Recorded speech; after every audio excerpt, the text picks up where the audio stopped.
Welcome and good evening to tonight's City Council meeting. Today is Tuesday, November 24th, in lieu of Thanksgiving being on our second meeting of the month. We are holding our meeting tonight in a little different format. We're going half an hour earlier, and we are doing this meeting Zoom due to the COVID issues surrounding us today. So at this time, I will call the meeting to order, and we will have a short moment of silence followed by the Pledge of Allegiance.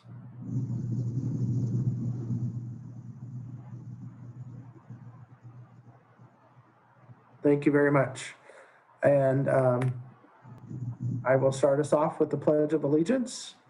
I pledge allegiance to the flag of the United States of America and to the republic for which it stands, one nation, under God, indivisible, with liberty and justice for all. At this time, I am asking for a roll call, please. Vice President Wallace. Councilman Scrivens. Here. I was here. Councilwoman Dean. Here. Councilman Branham. Here. Councilman Dean. Here. Mayor Mays. Here. President Smith. Here. Thank you very much. At this time, I'm going to make a motion to excuse Vice President Wallace. We know he has been hospitalized. He's had some issues, and our prayers go to both him and his wife at this time. Do I have a second to excuse the Vice President? I'll do that. Thank you, a second by our mayor. Any discussion regarding this? All right, see none, can I get a roll call, please? Councilman Scrivens. Aye. Councilwoman Dean. Aye. Councilman Branham. Aye. Councilwoman Dean, or Councilman Dean. Aye. Mayor Mays. Aye. President Smith. Aye. Motion carried. Thank you very much. Next on our agenda is the approval of minutes from the November 12th, 2020 City Council meeting. Do I have a motion to accept the minutes as written? Two's better than none. I'll take two. There we go. So moved. Motion. Okay, moved by Councilman Scrivens. Do we have a second?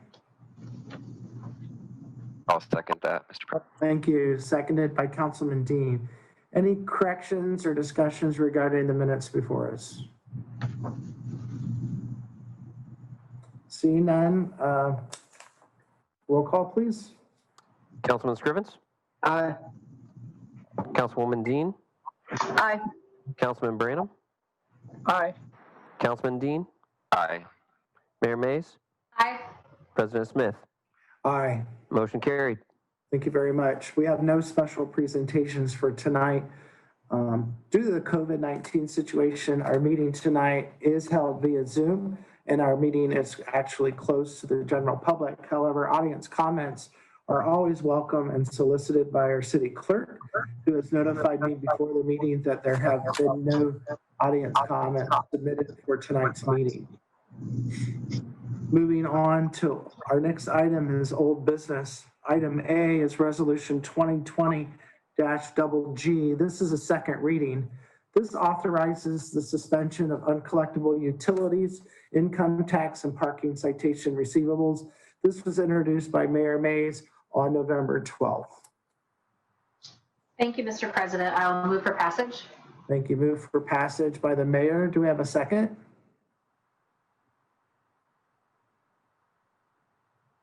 I'll second that.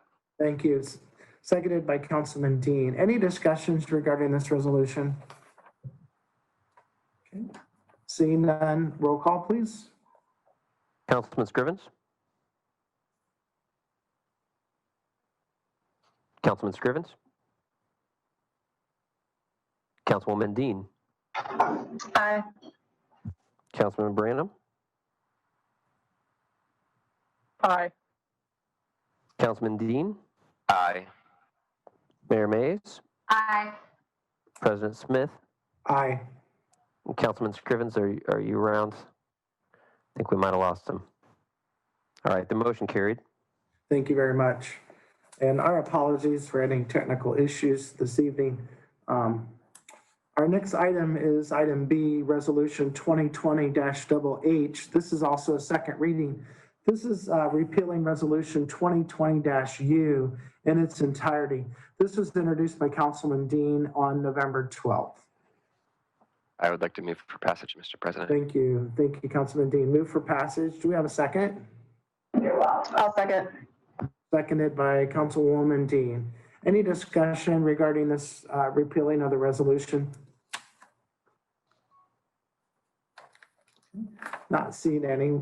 And we do have a pretty robust agenda for tonight. So pardon us, we're going to try to just kind of plow through this tonight. I'm glad to see Councilman Scrivens is back. So we're asking for a roll call now on Resolution 2020-HH. Councilman Scrivens? Aye. Councilwoman Dean? Aye. Councilman Branham? Aye. Councilman Dean? Aye. Mayor Mays? Aye. President Smith? Aye. Motion Thank you very carried. much. Thank you. We have no public hearings scheduled for tonight. So our next item is new business. Our first item in new business is item A, Ordinance 2020-27.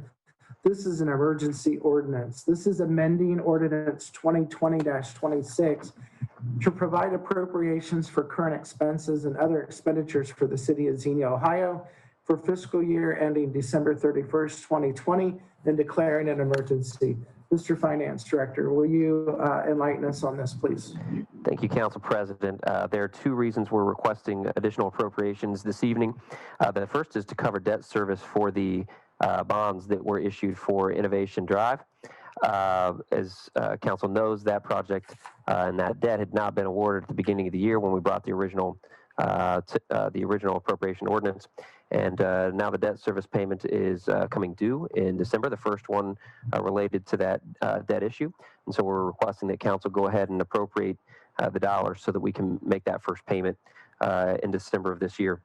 The second change is being requested as a result in a change in the engineer's estimate on the South Columbus Bridge Repair Project. The original budget amount was $340,000. The estimate has now come in at $649,000. Obviously, that's a very significant difference. The good news is that entire amount, that additional amount, will be covered by ODOT as a part of that grant, so there will be no additional local share required as a change in that engineer's estimate. So those are the two reasons that we're requesting an amendment to the ordinance this evening. Thank you very much, Mr. Finance Director. This is kind of just a matter of housekeeping then, it looks like, for records. At this time, I'll entertain a motion to amend this ordinance as an emergency. Do I have a motion? So moved. Thank you. Moved by Councilman Branham. Do we have a second? I'll second. Thank you. This is seconded by Councilwoman Dean. Any discussion regarding this emergency measure for tonight? All right, seeing none, roll call, please. Councilman Scrivens? Aye. Councilwoman Dean? Aye. Councilman Branham? Aye. Councilman Dean? Aye. Mayor Mays? Aye. And President Smith? Aye. Motion carried. Thank you very much. And I would like to comment, I think we're very blessed that our matching share remained at 18,000 on that. So thank you very much. Our next item is Resolution 2020-H, also an emergency. This strongly opposes Senate Bill 352 and House Bill 754 in the repeal of Section 29 of the House Bill 197, which the repeal would result in a myriad of unintended consequences throughout Ohio's municipal income tax system and cause a substantial loss of revenue to Ohio's municipalities, thereby impeding the ability to provide for the health, safety, and welfare of our citizens, and jeopardizing economic growth in the state of Ohio and declaring an emergency. Mr. Finance Director, would you like to explain this, please? Yes, thank you, Council President. earlier this year, the state legislature, they approved House Bill 197, and Section 29 of that bill essentially required employers to continue to withhold wages for employees who prior to the pandemic worked in that community, and then afterward may have been working from home in their residence. And so what this bill did was extremely important to maintain continuity and consistency in tax collection in a pretty unprecedented time. The impact to repealing that, and it really it's in effect until the end of the emergency, 30 days after the governor repeals the state of emergency in the state of Ohio. So after the emergency comes to an end, then this provision would sunset, and ultimately people would, if they are continuing to work at home, they would pay taxes to the municipality where they live and not where they work. But in this circumstance, these bills would repeal this provision here in the midst of the pandemic. And that would be pretty catastrophic for certain cities, especially large cities like Cincinnati, Columbus, Dayton, where they have a large number of people who typically commute into those cities to work every day. The impact on their revenue would be tremendous. Here in Xenia, I don't know that the financial impact would be all that significant. We certainly have people who typically work here in the city who may be working outside of the city. For example, you may have somebody who works for a local business here within city limits, but lives in the township. If this would be repealed, then that person would no longer pay municipal income taxes to the city of Xenia. But we also have a large number of people who leave our city every day, who live here and then go to, Dayton, Cincinnati, Columbus to work. And so if they're no longer paying those taxes to those cities, then that would reduce the taxes they're paying and the credit that we would ultimately give them as they're filing their city income taxes.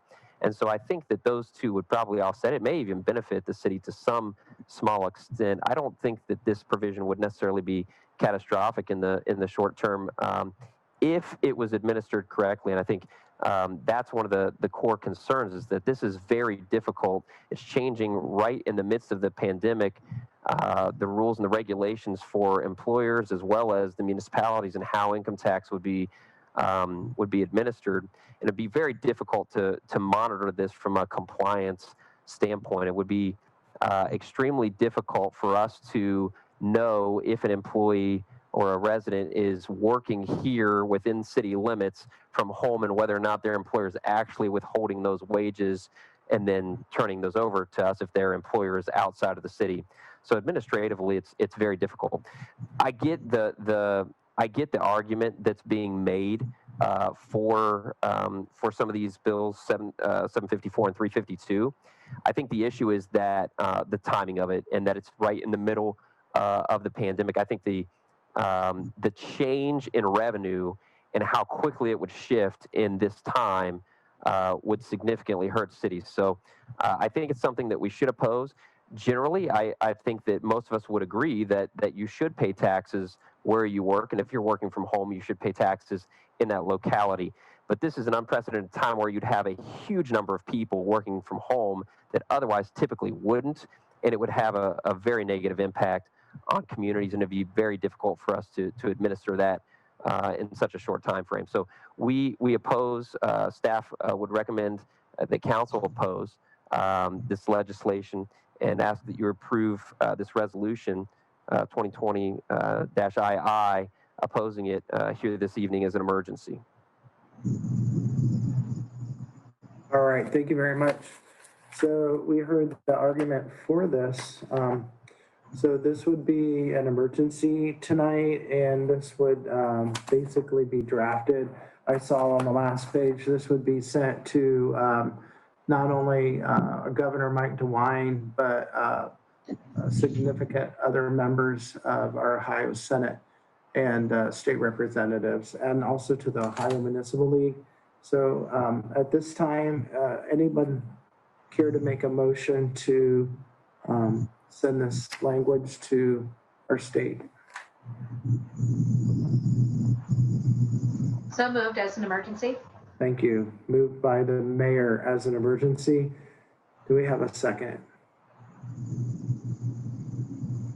Very interesting. Second. Thank you. Seconded by Councilman Scribbins. So at this time now, I'll open the floor. Does anyone have any comments or concerns regarding this resolution? Well, just one thing I would add to what the finance director said. Not only is this an administrative burden for the city, it's an administrative burden for our businesses. Our businesses are the ones that have to report and withhold. So for each business that this applied to, if they've got someone that's in their office in Xenia 2 days a week and working remote 3 days a week, business has to now would have to try and track that for every single one of their employers. So it's not just about the burden on the city to try and track that.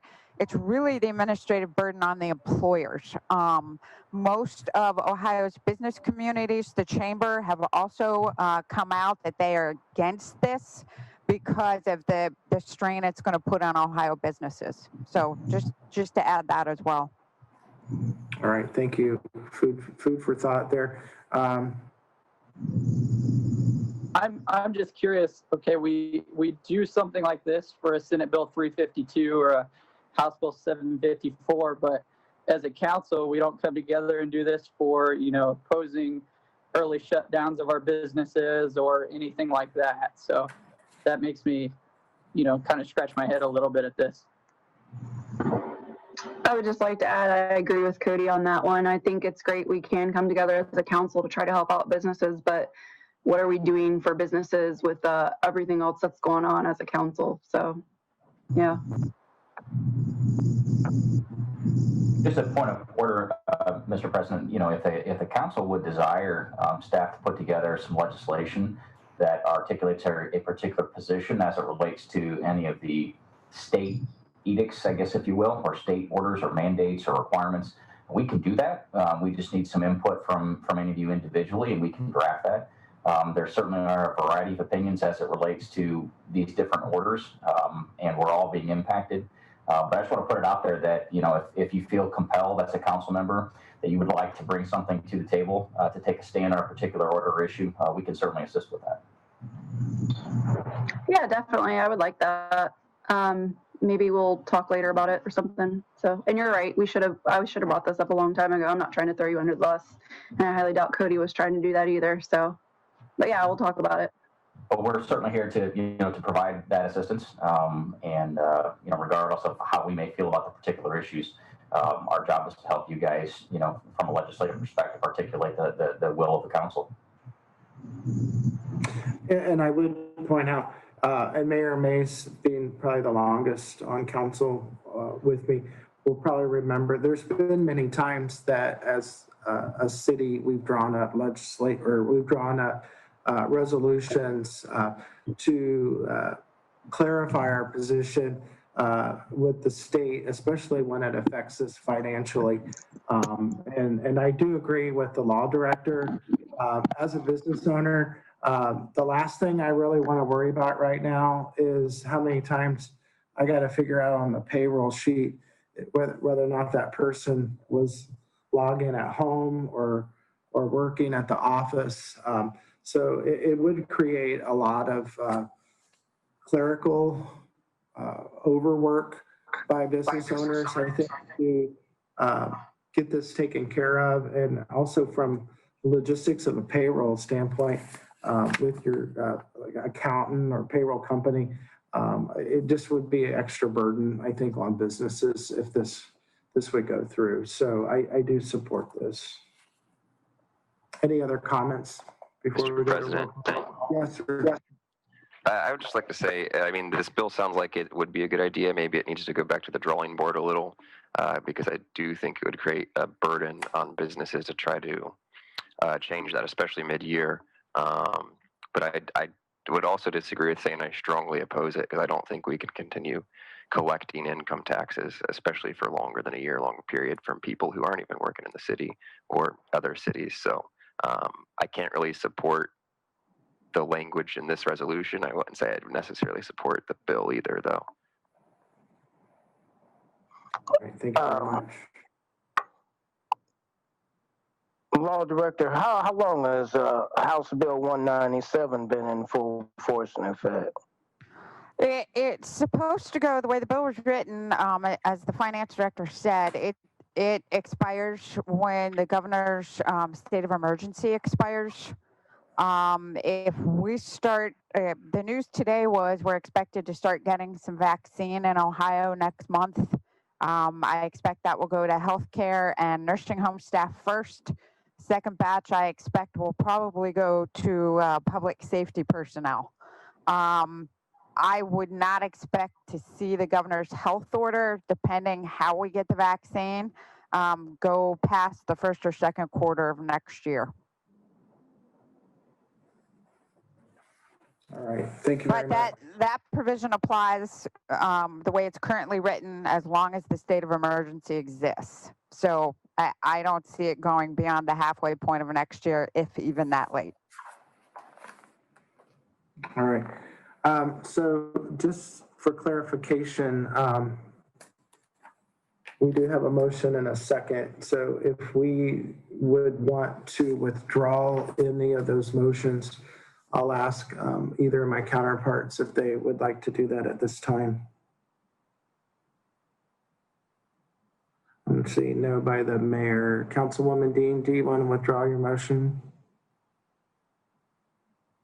I have a think motion by the Scrivens- mayor and a second by Uncle. Councilman Scrivens. Oh, I'm so sorry. Okay, I wrote it down wrong. Okay, that would make sense. Councilman Scrivens, do you want to withdraw? No, I had seconded. You did, and I apologize. I was in error there. All right, so we still have a motion and a second. And I guess my only suggestion is if this would fail, we could just, if I'm right, we could just come back with this at a later date. We can table it, right?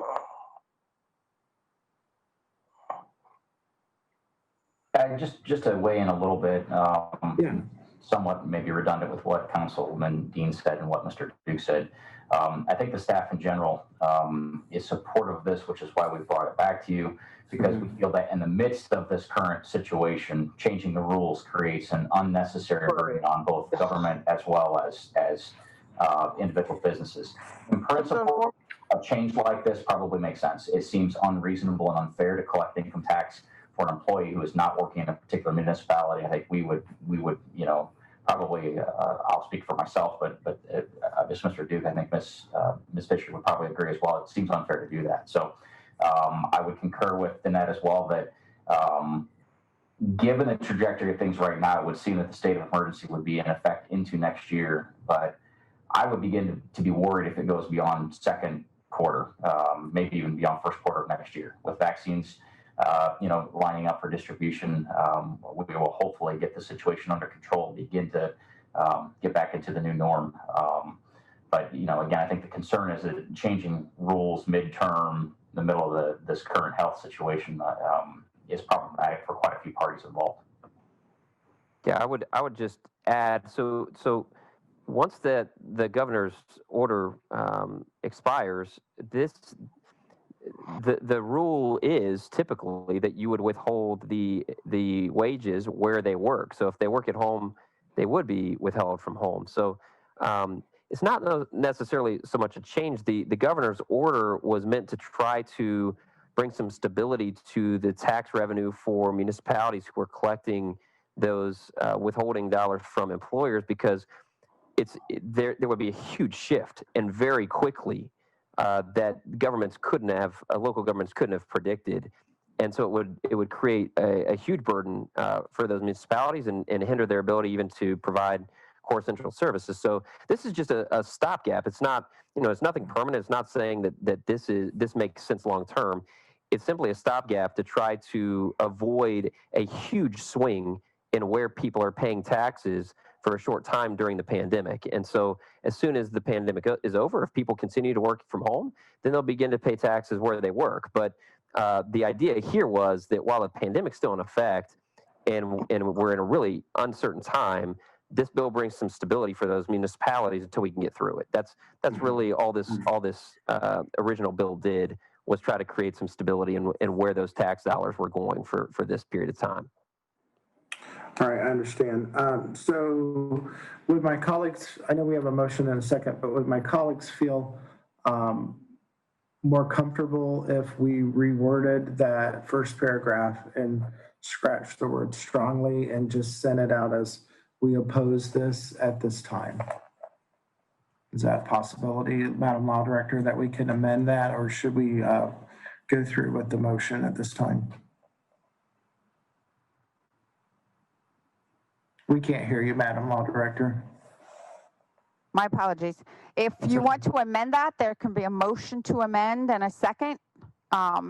While basically you've got the principal motion on whether or not to pass this pending. Before you vote on that, you can always do a motion to amend. So anyone could make that motion and second to amend the language in the resolution. Sarah, you want a motion?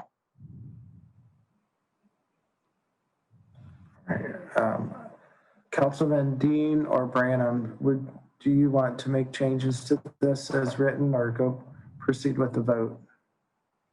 And I'll just throw in the language that was used in this. This was based on the sample resolution that was sent out by the Ohio Municipal League. Right. It mirrors what most municipalities will be passing. Thank you very much. All right, I'm just going to go ahead and call the question, and let's do a roll call, please. Councilman Scrivens? Aye. Councilwoman Dean? Aye. Councilman Branham? Aye. Councilman Dean? I can't quite support it, no. Mayor Mays? Aye. President Smith?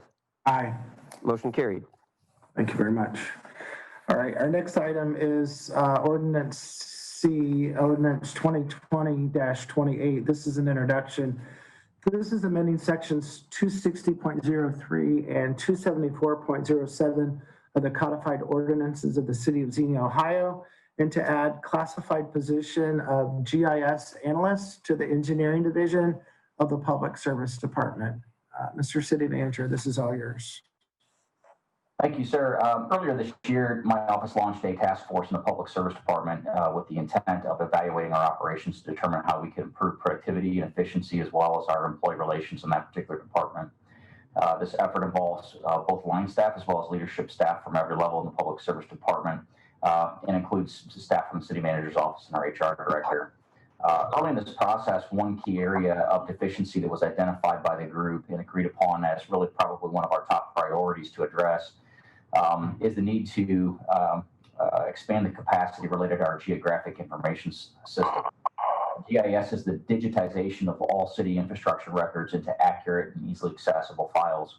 While some of this work has been completed over the years, much additional work in water, sewer, transportation, zoning, and other areas is still necessary. And once complete, the records need to be maintained, and then as we are making changes and improvements to the system, these records need to be updated pretty regularly. So GIS records are extremely valuable, both when it comes to planning our infrastructure projects, but perhaps even more so when it comes to maintenance. We often have an issue with our maintenance crews on site, particularly at night with weather conditions. For example, this time of year, water main breaks, accessing information on where shut-off valves are to isolate a particular main break. Because for the most part, it's all institutional knowledge shared among employees rather than information that has been captured into an electronic system. And so this has created a real inefficiency and concern for us over the years.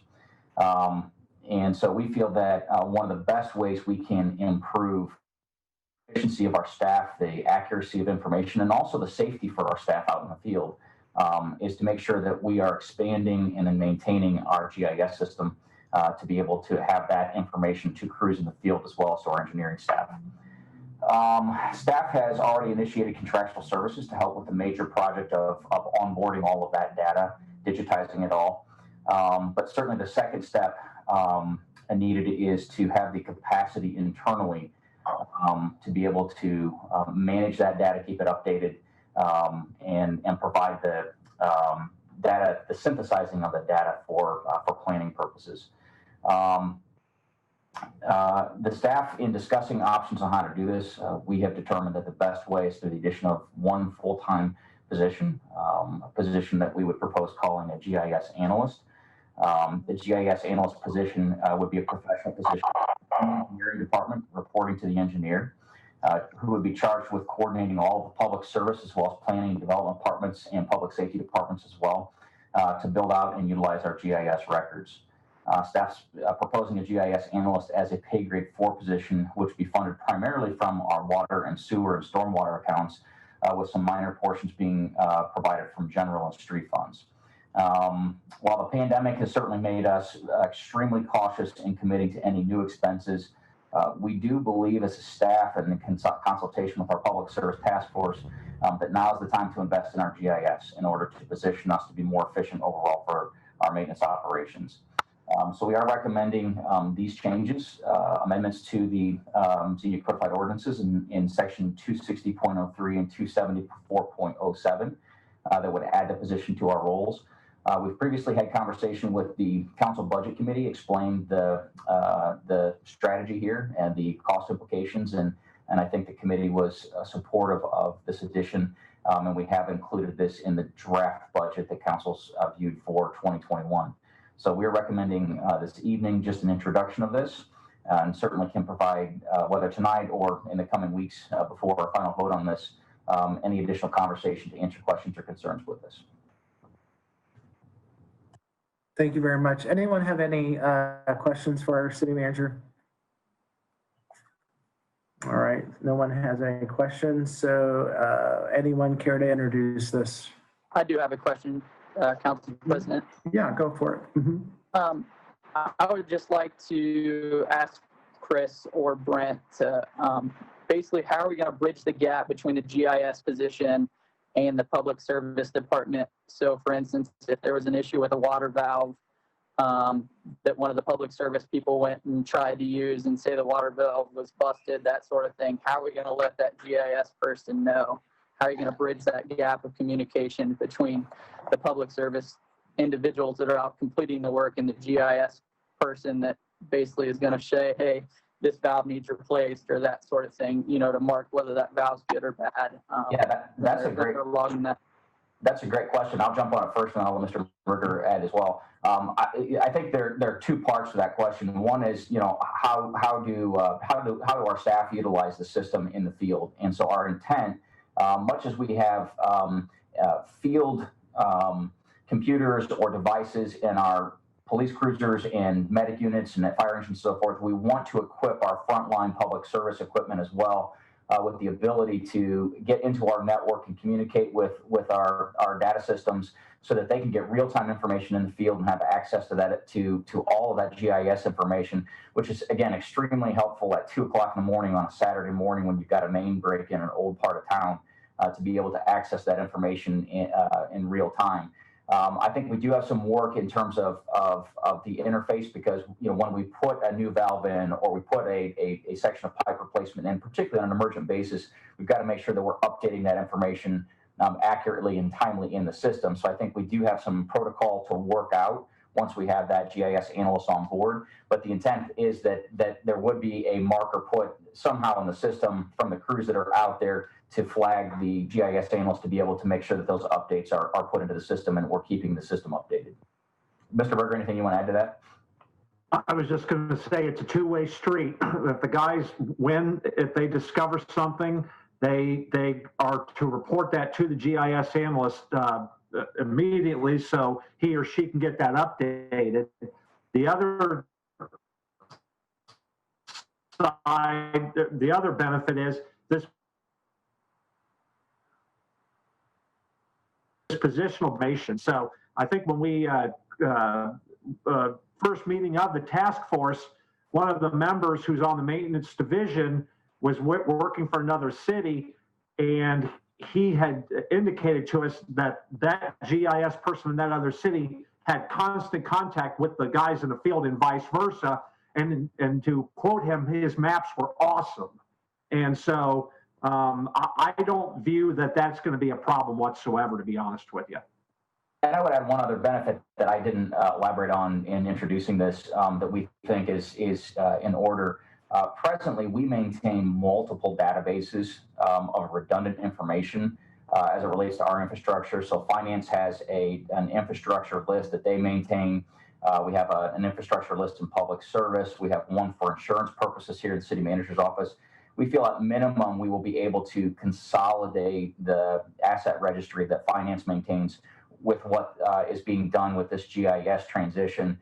So that makes us efficient, more efficient, not only with respect to our maintenance services, but also by eliminating some of the background data work that we have to do with finance. And again, having the capacities here to initiate this and maintain it should bring, we think, compounding value. Thank you, Brent and Chris.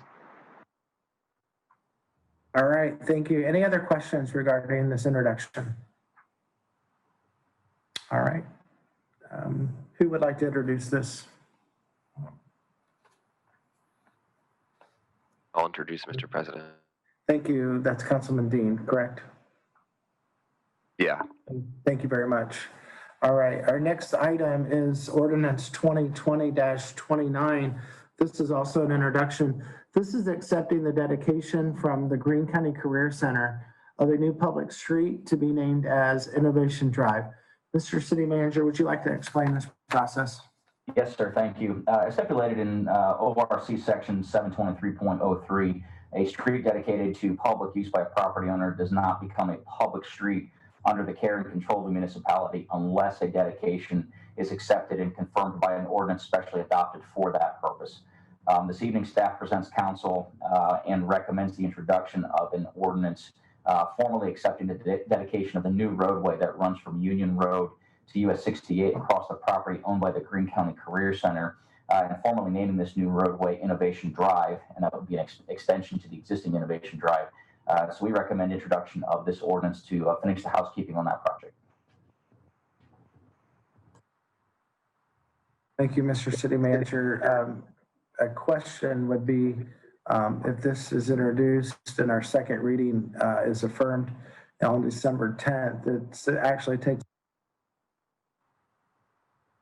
You're muted, sir, in the back end. I'm so sorry. Okay. Basically, my question, if this is introduced tonight and affirmed at our second reading and vote on December 10th, this ordinance does not become effective until January 9th. In the meantime, are we going to, are we going to salt and plow this road? Yes, sir. And we feel like that's our responsibility, really just in the interest of safety for the students and other users of that roadway. All right, thank you very much. All right. Anyone have any questions for the city manager? All right, who would like the pleasure to introduce this? I'd like to introduce that. I'm sorry, who was that? The mayor. Mayor Mays, thank you. All right. Moving on. Excuse me, I lost my agenda here. Our next item is item E, an administrative motion. This is authorizing the city manager to execute proposal number 102-13878 with Miami Valley Lighting for the installation of streetlights along Innovation Way. Mr. City Manager, could you explain that? Yes, sir. Thank you. Related to our last item, the final remaining element for the completion of the Innovation Drive extension involves the installation of approved street lighting. The city's exclusive street lighting contractor, Miami Valley Lighting, has recommended the addition of 9 new street lights along the roadway to provide for the adequate lighting for that area. Engineering staff believes that the installation of the new street lights can be achieved by simple trenching at an estimated cost of $26,510. Which should not adversely affect any of the new pavement. However, staff also feels that it would be prudent to execute a proposal with MVL to cover any situation in which it does become necessary to utilize a directional boring system in lieu of the traditional trenching in order to preserve any of that new pavement. So as a result, staff is recommending the inclusion of a proposal for an additional amount for possible boring, which brings the total amount to $40,807 if required. As MVL is the city's sole provider of our street lighting services, there are no other vendors that can supply the necessary lighting for the roadway extension. And so staff is recommending council approve an administrative motion to authorize the street lighting installation work with Miami Valley Lighting. All right, thank you very much, Do we have a motion to authorize the city manager to execute this proposal with Miami Valley Lighting? So move, Mr. President.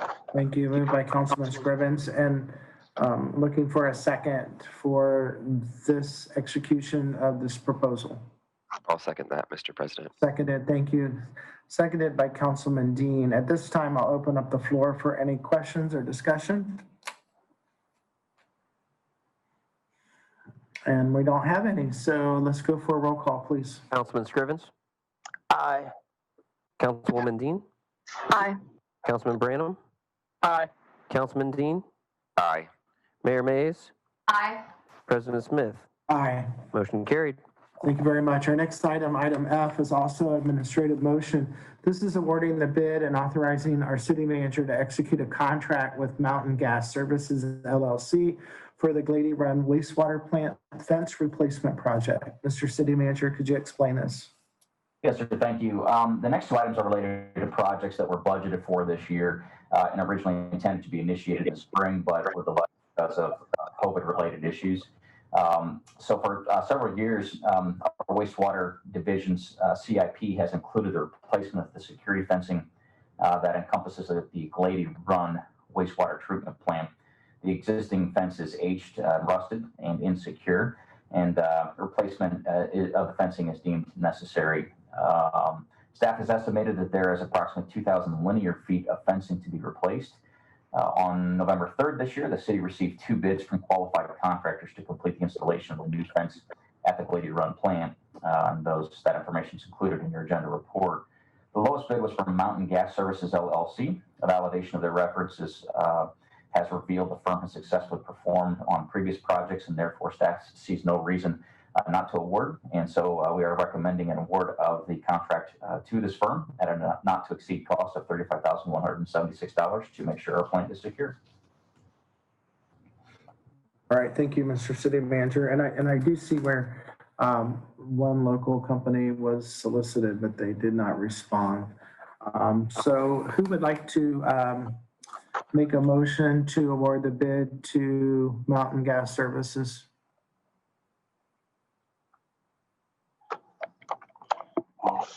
So move. Okay, moved by Councilman Scrivens. Do we have a second? I'll second. Thank you. Seconded by Councilwoman Dean. Any further discussion or question regarding this fence to secure our wastewater plant? Hey, Council President, this Yes. is Cody. I was just curious, where exactly is this fence? So I went out to the property earlier this afternoon and walked the property, and I didn't really see a whole lot going on with the fence except for the small section to the left of the gate entrance that was rusted and one piece of barbed wire that was falling. I don't, I'm not seeing where this needs to be replaced.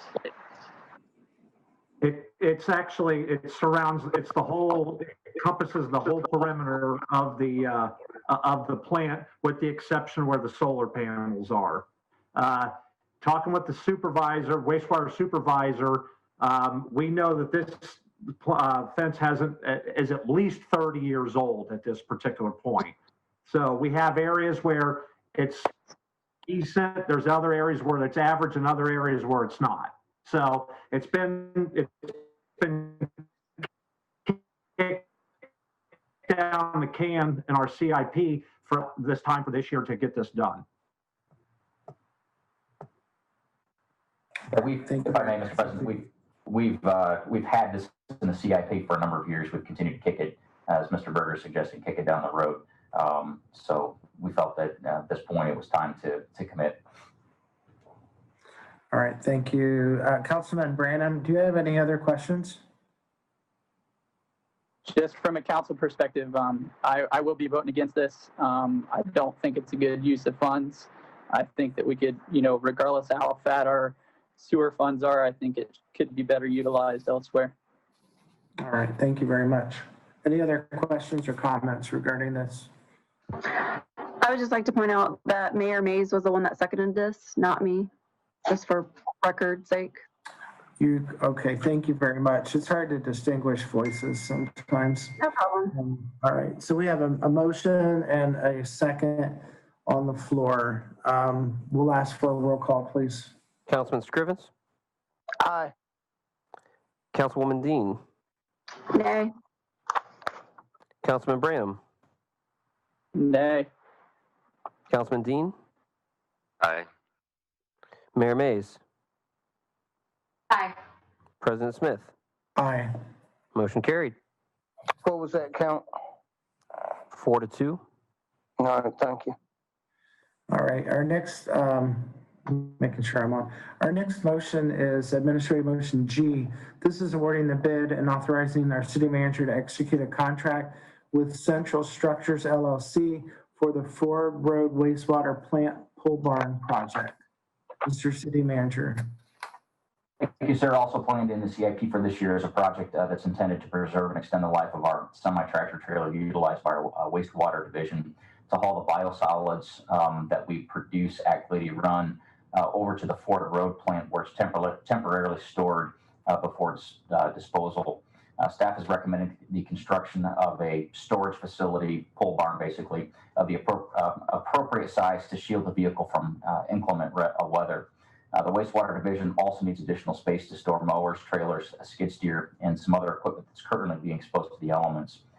The maintenance division would also prefer to utilize the additional storage space for wintertime storage of our mowers.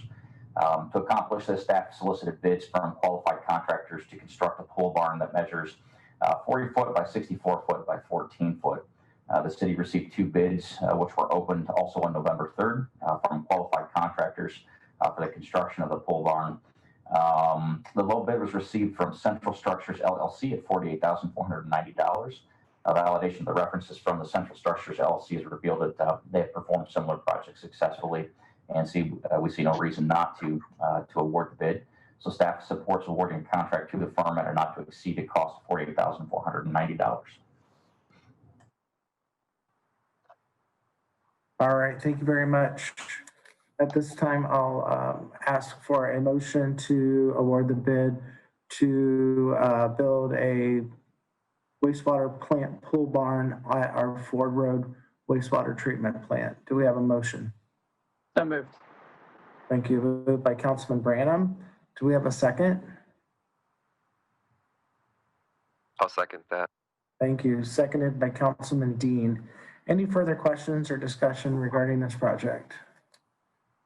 Just want to say that this is a good use of between maintenance division and wastewater division coming together to be able to utilize a storage place, because I knew out at the public service department it was a issue back when I worked there with storage and being able to build on the landfill. So. All right. Thank you very much. Any other comments? Mr. President, I would just add that this has been a long-standing problem, and not just for our maintenance. We have a similar issue with our fire division, where we have equipment that we just don't have the ability, the covered space to store. So we have this equipment sitting out in the elements. So incrementally, we're trying to address this issue. So we appreciate council's consideration. We're trying to extend the life of the equipment as much as possible, and keeping it undercover is really one of the best ways we can do that. All right, thank you very much. So my question, do we have a timeline when this will start? Mr. Berg, I'll defer to you. Yeah, we have it for over the winter time.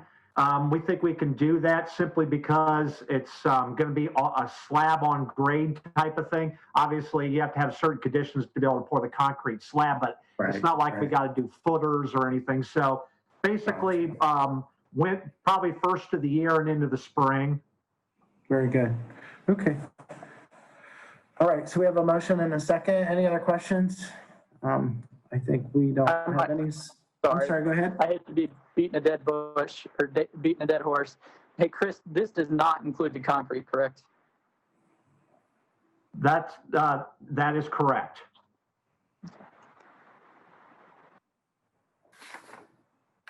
All right.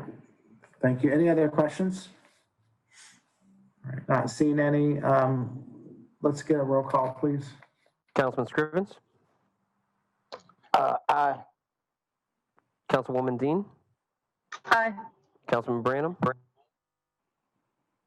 Aye. Councilman Dean, Aye. Mayor Mays, Aye. President Smith. Aye. Motion carried. Thank you very much. Our next item, item H, is also administrative motion. This is approving the schedule of bills tonight in the amount of $1,071,620. Mr. Finance Director. Thank you, Council President. I have nothing specifically to reference on the bills this evening. Very much. Do we have a motion to pay the bills tonight?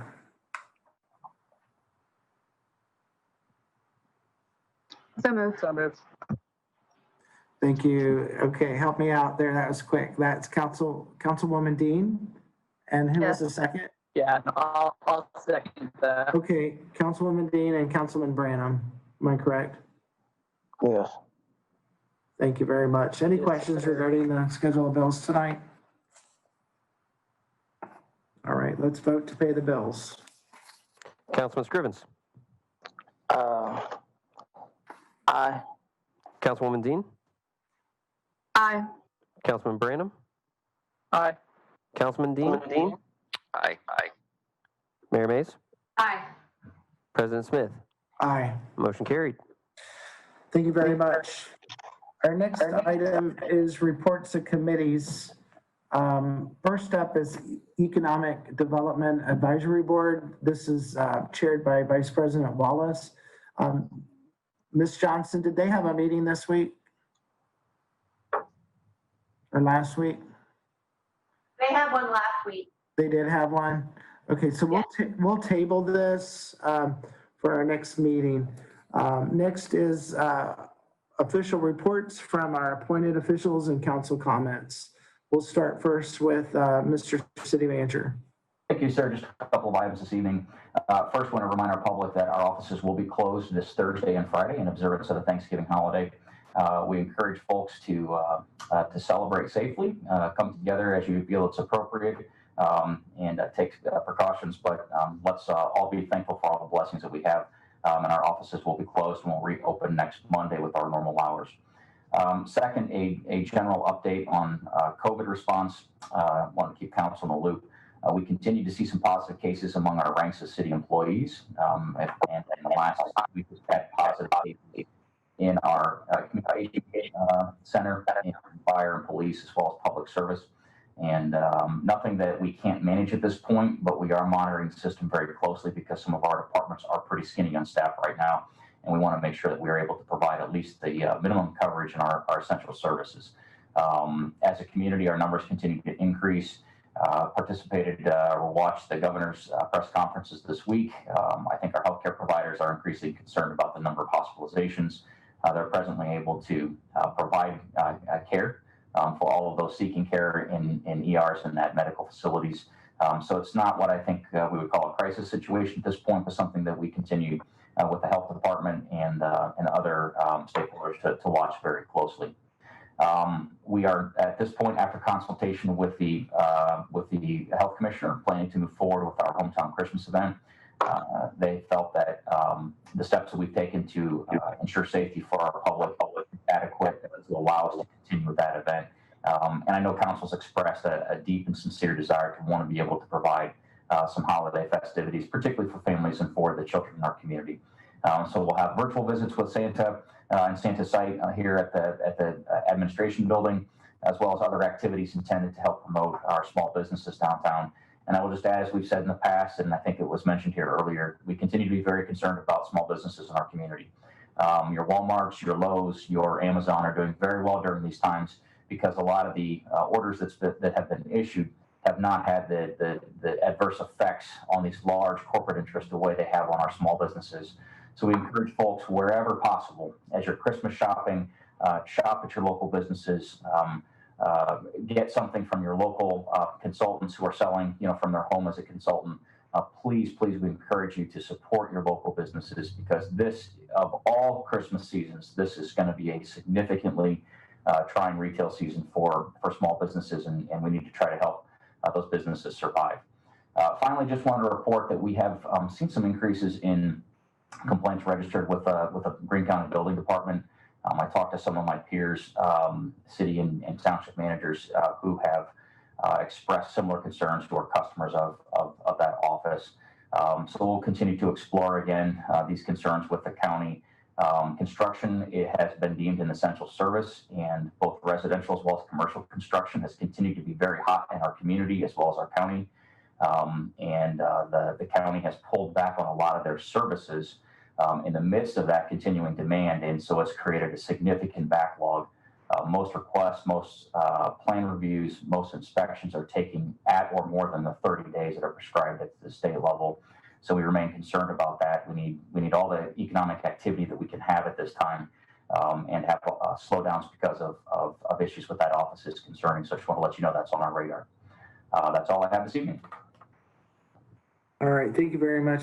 Any questions for our city manager tonight? I have one, and pardon me, I don't remember the name, but I think a new coffee house opened up today, actually, right? I saw an email about that. Yeah, the former courthouse coffee location, Lefties, has opened their Xenia branch, and they're serving a pretty good menu for both breakfast and lunch. And of course, they have a full coffee menu offering. And so we encourage folks to stop down, wear your mask, to stop down and visit that new location and welcome them to town. All right, thank you. That's the name, Lefties. I couldn't remember. Thank you very much. All right. Next is our finance director, Mr. Duke. Thank you, Council President. I don't have anything else specific, but while I have the floor, I did want to clarify, Councilman Scrivens, I was unable to get your vote on Resolution 2020-GG. I think we were having some technical issues, the write-off on uncollectibles. How did you wish to vote on Resolution 2020-GG? I voted aye. Thank you, sir. I have nothing else this evening. All right. Thank you, Mr. Duke. Appreciate that. Next up is Madam Law Director. Thank you. I have nothing to add other than to wish you all a very happy Thanksgiving. Practice safety, be with your loved ones, keep them safe. All right, thank you very much. Next up is council comments, and we'll start at the bottom of my screen, and I'll work my way up so I don't forget anybody. I'll start with Councilman Branham.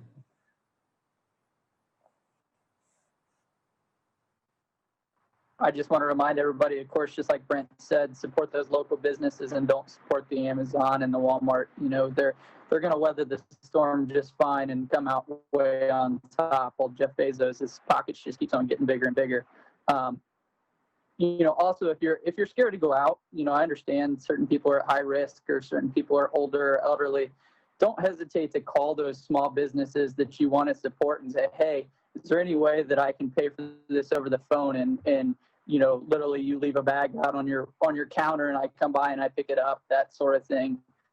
Don't hesitate that just because they don't advertise curbside service, that sort of thing, that they're going to accommodate you. And because they want to stay open and because they want to survive this storm, because they're definitely hurting badly. Overall, I just want to wish everybody a happy Thanksgiving. Don't live in fear. Enjoy the time with your family, because at the end of the day, you know, you never know that tomorrow might not be promised, regardless of whether it's COVID or you know, keel over dead of a heart attack or that sort of thing. So, thank you. All right, thank you, Councilman Branham. Next up, Councilman Scrivens. What could you add tonight? Thank you, Council President. Just a couple of items. Glad to see Harbor Freight is now stocked up and doing business, and we're happy to have them here in Xenia. We're also happy to have Lefties to see what we can do here in the Courthouse Square area, and we're glad to have them. I have to get in there for breakfast here shortly. Just want to thank the East 2nd Street Church of God. They passed out I believe 150, 200 turkeys here this past Saturday. And I think this is I forget how many years they've been doing this community service.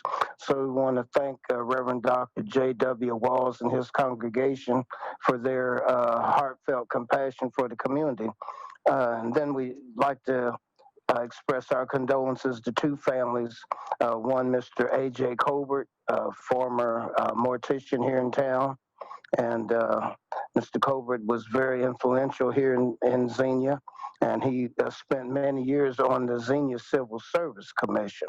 So we want to say a farewell to Mr. A.J. Colbert, and then also a graduate and a fellow alumnus of Central State University, Miss Sylvia Jean Kittrell. Her mom, Miss Jerry Skinner, I've known her for a number of years. She used to work as the head dietitian at Central State.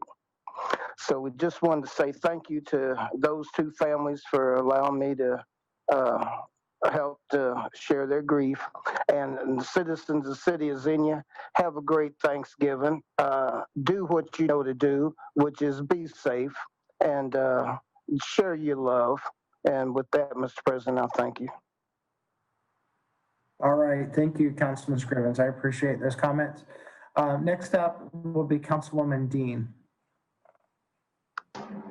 Yeah, I was just wanting to say happy Thanksgiving to everybody. I can't wait. We're going to have a large family gathering like we do every single year. I did hear we're not going to have fried turkey this year, so I'm a little salty about that. So if anybody is having that this year, they can invite me. That'd be great. But yeah, I would like to also remind America that we live in a republic, which means we, the people, have the power and freedom to make our own decisions regarding our families and our health care. And I just urge Americans to do that. I believe America is a very smart, capable country. We were built on faith, freedom, and guns. So I think, stop complaining on social media and get involved. And also support local businesses in any way, shape, or form as far as everything goes this holiday season. But not just this holiday season. In general, just support local. So that's it. Happy Thanksgiving.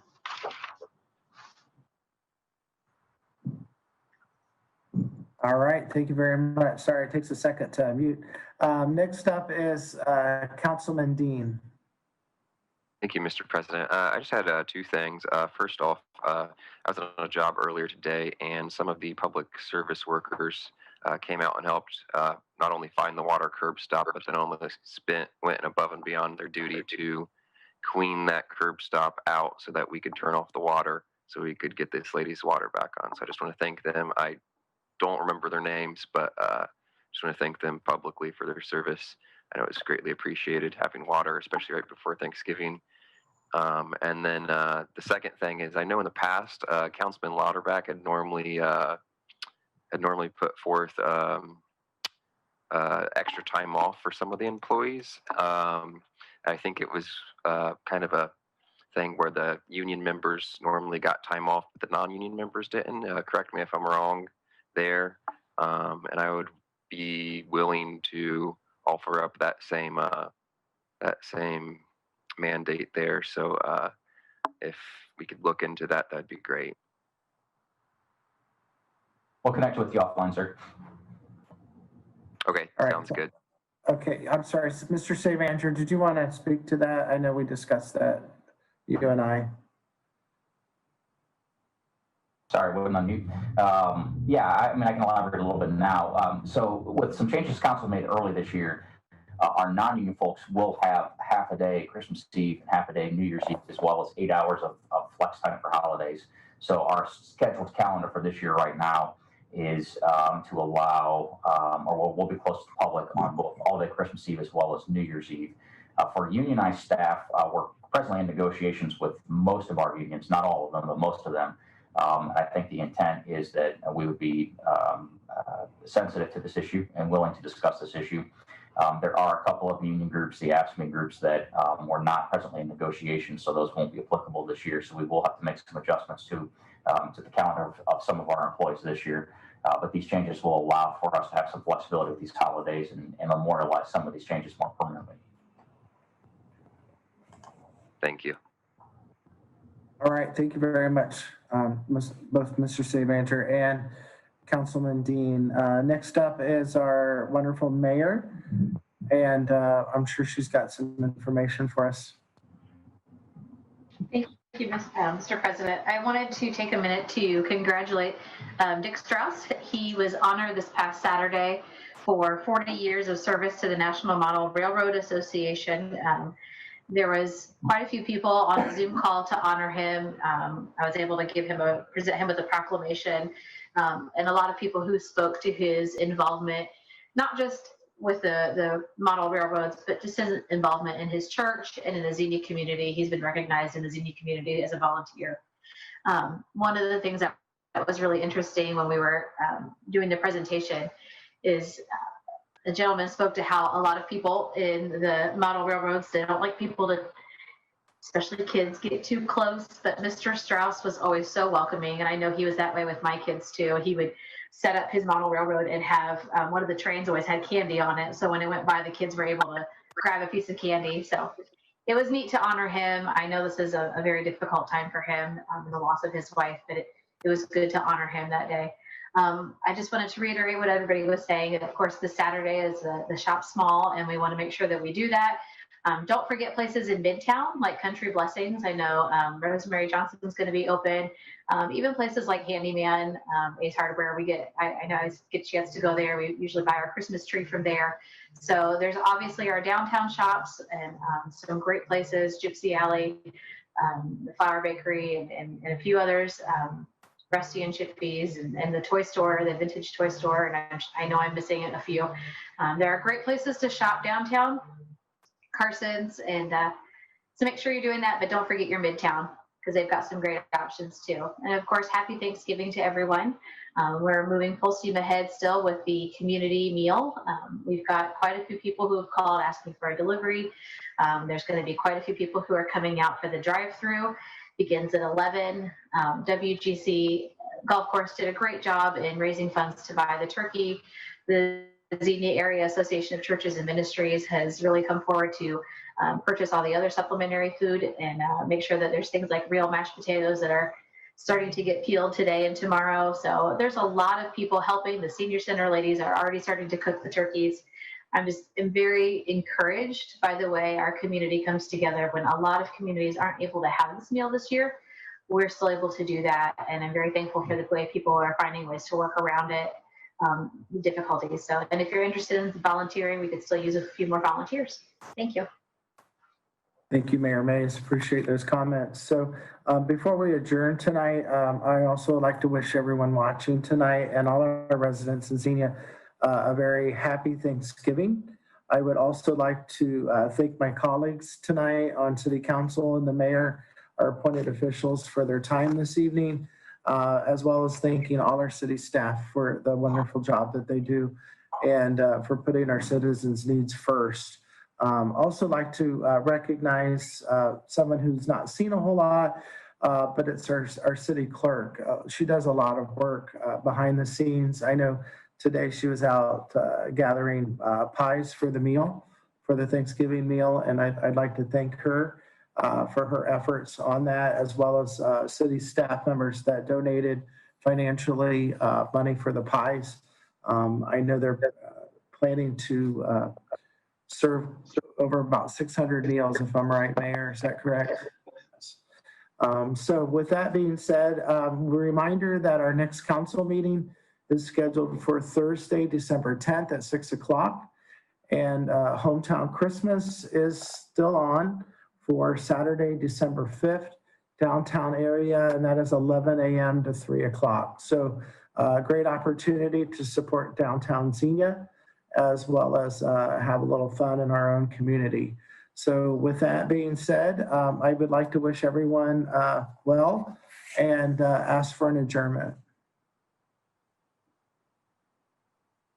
Do I have a motion to adjourn?